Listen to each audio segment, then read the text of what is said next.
നീ എന്തിനാ കരയുന്നത്? നിൻ്റെ കരച്ചിലും കണ്ടുകൊണ്ടാണോ ഞാൻ തിരിച്ചു പോകേണ്ടത്? എന്തിനാ മോളെ കരയുന്നത്? ഒന്നുമില്ലേക്കോ, നാളെ തന്നെ പോണാ നിങ്ങൾക്ക്?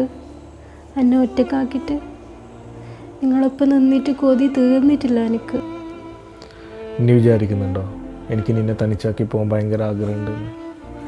പ്രവാസിയായിപ്പോയില്ലേ. സാധാരണ പ്രവാസി ഗൾഫിൽ നിന്ന് നാട്ടിൽ വന്നാലേ പിറ്റേ മുതൽ തുടങ്ങും കുടുംബക്കാരും വീട്ടുകാരും ഒക്കെ ചോദിക്കും എപ്പോൾ തിരിച്ചു പോകുന്നത്. ചോദിക്കുന്നവർക്ക് അത് ചോദിച്ചിട്ടങ്ങ് പോയാൽ മതിയല്ലോ. പക്ഷെ ആ കേൾക്കുന്ന പ്രവാസിൻ്റെ മനസ്സ് എത്രത്തോളം വിഷമിക്കുന്നുണ്ടെന്ന് ആരെങ്കിലും മനസ്സിലാക്കിയില്ല. എന്നാലും